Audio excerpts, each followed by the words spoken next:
Bonjour et bienvenue dans l'entreprise Les Réparables. Savez-vous que l'industrie textile est la deuxième plus polluante au monde ? 76% des vêtements produits sont aujourd'hui enfouis ou incinérés. C'est précisément pour lutter contre ça et pour nous inciter à prolonger la durée de vie de nos vêtements que Blandine Barré, sa fondatrice et gérante, a créé cette entreprise. Sa devise « Pourquoi jeter quand on peut réparer ?» La digitalisation de son savoir-faire lui a permis de rendre accessible à tous les Français son offre de réparation textile. Pour en parler, je rejoins tout de suite Blandine. Bonjour Blandine. Bonjour. Alors, on est contente de te découvrir. On est ici aux Essarts. On va découvrir ton portrait et surtout ton entreprise, Les Réparables. Alors, explique-nous un petit peu ce qu'est le concept des Réparables. Après, on parlera de ta formation et de ton parcours. Ok.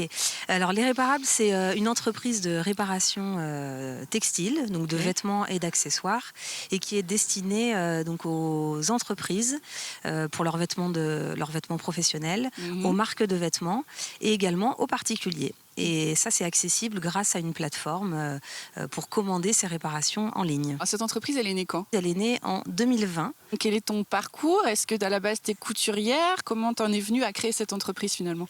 Alors oui, je suis couturière de métier. J'ai un BEP, un bac pro dans les métiers de la mode. Donc ça, comment c'est venu entre être couturière et finalement se dire, ok, finalement, je vais axer ma voie sur la réparation de vêtements ? Alors c'est que dans le métier de couturière, c'est un des aspects de la couture. Et ce qui s'est passé, c'est que grâce à cette casquette-là, j'ai pu travailler pour une marque de outdoor où j'ai fait de la réparation textile. Et ce truc-là a complètement changé ma vie puisque en revenant, je me suis dit que j'allais axer mon métier uniquement vers la réparation. Et ça, c'était nouveau. Ça n'existait pas vraiment d'entreprise vraiment qui se lançait avec cette notion digitale. L'objectif, c'est vraiment ce que tu disais, c'était de le rendre, de digitaliser un service qui, au départ, est artisanal et qui était déjà existant. La réparation, j'ai rien inventé. Mais c'était de le rendre accessible d'un point de vue géographique à tout le monde. Et là, l'idée, c'était que H24, on peut commander ces réparations en ligne et connaître le prix, payer et envoyer ou déposer ces vêtements à réparer. Ok, donc, et aujourd'hui, c'est un service qui est accessible à toute la France finalement ? Oui, tout à fait. Tous les mois, on coche de nouveaux départements. Là, je crois qu'on est à 75 départements touchés. Donc, d'accord. C'est une belle réussite. C'est pas mal en 2 ans, ouais. Ok, on va découvrir ton activité. On arrive devant ton bâtiment. Alors, je te laisse nous emmener voir l'atelier. Très bien, on y C'est va. parti.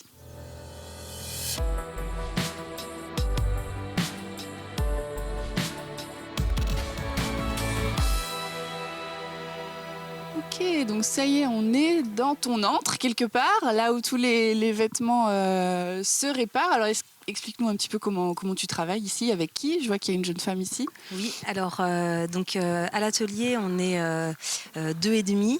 C'est vrai ? On va dire. Il y a Marine et Stéphanie qui réparent donc les vêtements. Moi, j'y suis encore un peu également une petite moitié du temps pour réparer. D'accord. Et puis normalement, je vais avoir une troisième personne qui va arriver très prochainement pour pouvoir nous aider parce que là on est débordé. On est un peu débordé. Bah, tant mieux. Voilà, tout à fait. Et justement, comment tu arrives à les séduire, à les convaincre ? Tu sais, du démarchage. Voilà, bonjour, je répare des vêtements. Ça peut être vraiment un atout pour vous. Ça se fait facilement. Au tout départ, effectivement, quand j'ai commencé, je rencontrais des entreprises, je leur expliquais ce qu'on faisait, quel était l'intérêt pour eux. Alors, il y a plusieurs aspects. Il y a un aspect, bien sûr, économique pour certains. Ensuite, il y a tout cet aspect RSE qui est demandé par les entreprises parce qu'aujourd'hui, elles ont des obligations d'un point de vue légal. Et la réparation est un des axes qui leur permet d'entrer en RSE. C'est-à-dire qu'elles peuvent, en faisant réparer leurs vêtements, éviter de racheter du produit neuf, de ne pas avoir à gérer la gestion la fin de vie de leurs déchets. Et puis éviter l'extraction de ressources, de refabriquer du neuf, etc. Alors là, comment ça s'organise ? Je vois des noms de tes couturières et le tien aussi. Ça, c'est tout ton travail ? C'est ça. Donc ça, c'est tout mon retard. Donc comment ça s'organise? En fait, on reçoit les articles tous les jours, donc soit par la poste, soit en dépôt en direct, soit par les entreprises qui viennent nous déposer leurs articles. Et puis donc c'est classé en fonction des compétences, en fonction de la difficulté de la réparation, voilà, et des compétences de chaque couturière, du type de réparation, et puis des délais bien sûr. Et puis après on fait tout simplement la prise en charge. Donc on est responsable de son produit du début à la fin de la réparation. C'est réparé donc à l'atelier avec le matériel et les matériaux mis à disposition. Et puis ensuite, on renvoie vers le client. L'objectif, c'était de reprendre vraiment les codes du neuf, de faire que quand le client reçoit son vêtement réparé, qu'il ait l'impression d'en avoir racheté un neuf. Et puis le fait de valoriser aussi la personne qui l'a fait. Et sur chaque vêtement réparé, on met une étiquette avec la date et le nom de la personne qui l'a réparé. Ah, d'accord. Donc ça peut paraître, ça peut paraître futile pour certains, mais c'est très apprécié de nos clients, parce que ça permet de dire que derrière ce travail-là, il y a des mains et il y a une vraie personne. Voilà. Il y a Stéphanie qui a travaillé sur votre pull, Marine, ou votre jean préféré, et qui vous permet de le reporter aujourd'hui. Et que la machine, s'il n'y a personne derrière, elle ne fonctionne pas, et vice-versa, quoi. Nous, sans la machine, on mettrait un peu plus de temps, on va dire. Alors l'idée après, c'est de créer des réparables un petit peu partout en France. Dans ton développement, c'est ça le futur de ton entreprise? Oui, alors en fait l'objectif de départ, c'était effectivement le cas, c'est d'avoir des ateliers, en tout cas dans les grandes zones, pour découper entre guillemets la France, de manière à ce que les colis acheminent vers l'atelier le plus proche. Bon, j'ai démarré en Vendée tout simplement parce que j'habite ici et qu'on est très bien ici. Mais l'objectif est que sur nord-est et sud, on puisse avoir d'autres dupliquer antennes. Le modèle. Ouais, voilà, tout à fait. Alors du coup, tu vas nous montrer comment ça fonctionne, ce calculateur. C'est toi qui as créé le logiciel finalement, qui a eu l'idée de ce logiciel pour simplifier la réparation? Alors oui, j'ai eu l'idée et puis j'ai construit la matrice, mais après bien sûr je me suis fait accompagner d'un développeur pour pouvoir faire ce... Alors comment ça marche? Tout simplement, en fait, les clients se rendent sur notre site internet, et puis l'objectif c'est qu'en quelques clics ils puissent savoir ce qu'ils ont à réparer et combien ça va leur coûter. Un jean, là on a les différents types de réparations qui s'offrent à nous. Boutons. Le prix s'affiche. Et puis, si jamais on a que le curseur a changé, on peut vérifier ce que ça veut dire. Et là, on a. Et puis, une fois que c'est OK, si on n'a rien d'autre à faire sur ce vêtement, on l'ajoute au panier. On a la commande. Et puis, soit on passe commande directement. Et là, on peut choisir. Donc, par exemple, si on habite aux Essarts ou alentours, on peut choisir le dépôt aux Essarts, le dépôt à Lyon. On a également des points partenaires.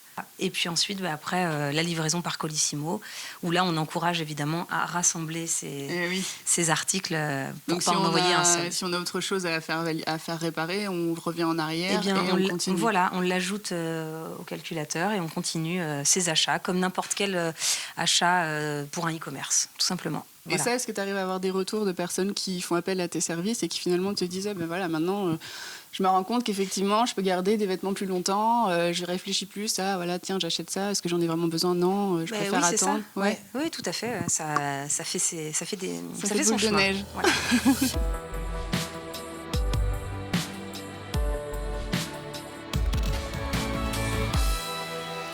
Alors Blandine, comment ça s'est passé cette reconversion quelque part? J'allais dire, c'est pas un nouveau métier, mais par contre, le fait de digitaliser ton métier, de créer ce site internet, ce logiciel, ça se fait pas comme ça. Comment tu l'as abordé, toi? Facilement, sans problème, avec beaucoup de difficultés. Donc effectivement, l'objectif déjà premier, c'était donc de digitaliser un service qui est au départ artisanal et dans le but de le rendre accessible et puis d'industrialiser un petit peu la démarche pour que d'un point de vue nous aussi métier, on soit focus métier et concentrer notre savoir-faire uniquement là-dessus. Comment on en arrive là? Alors déjà, en fait, on se fait surtout accompagner et on s'entoure de personnes compétentes puisque ce n'était pas mon cas au départ. Moi, j'ai construit un premier cahier des charges et puis ensuite, je l'ai soumis à des professionnels de la tech pour essayer en vue de l'améliorer. Je me suis beaucoup renseignée et voilà, et ça s'est fait avec bien sûr beaucoup de difficultés et ça l'est encore puisque c'est un outil en fait qui est en perpétuelle évolution. Et alors, quelles sont les aides que tu as pu recevoir qui pourraient inspirer d'autres personnes qui veulent se lancer dans leur boîte, même si c'est dans un domaine complètement différent? Est-ce que tu as des supports vraiment qui t'ont aidé à passer un cap? Oui, en fait, déjà, c'est d'être dans les réseaux, en fait, que ce soit des réseaux d'entrepreneurs, que ce soit des réseaux spécial tech, des réseaux où là, moi, plus par rapport aux valeurs du métier, je pense notamment au réseau Rupture, où là, l'objectif, c'était plutôt d'être avec des entreprises qui, on va dire, essayent de limiter leur impact et font des actions dans ce sens-là. D'accord. Donc voilà, il y a plein de sujets. Et puis donc pour la partie purement digitale, j'ai eu la chance en fait de me faire accompagner par un parrain. Qui était en fait mon parrain d'entreprise et qui était spécialisé dans la tech. Et donc c'est vrai que ça a été évidemment une vraie aide. Ouais, une vraie aide, un gros coup de pouce. Il m'a permis de m'alerter en fait sur des sujets auxquels j'avais pas forcément pensé. Moi, je suis dans le réseau IVB, donc Initiative Vendée Bocage.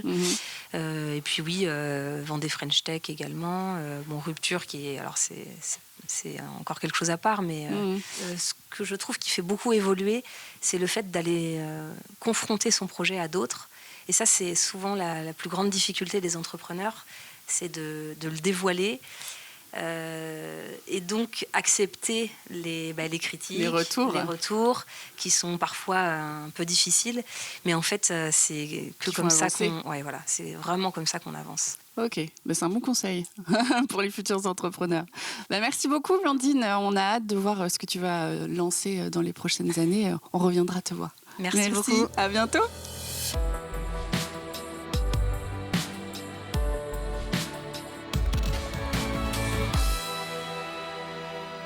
À travers son activité, Blandine lutte contre la surconsommation textile. Quand on sait qu'il faut 7 à 10 000 litres d'eau pour fabriquer un seul jean, en déposant votre jean à réparer, vous y participez vous aussi.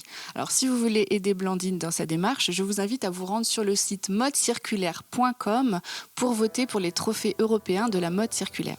Merci beaucoup et à la semaine prochaine pour un prochain Mageco.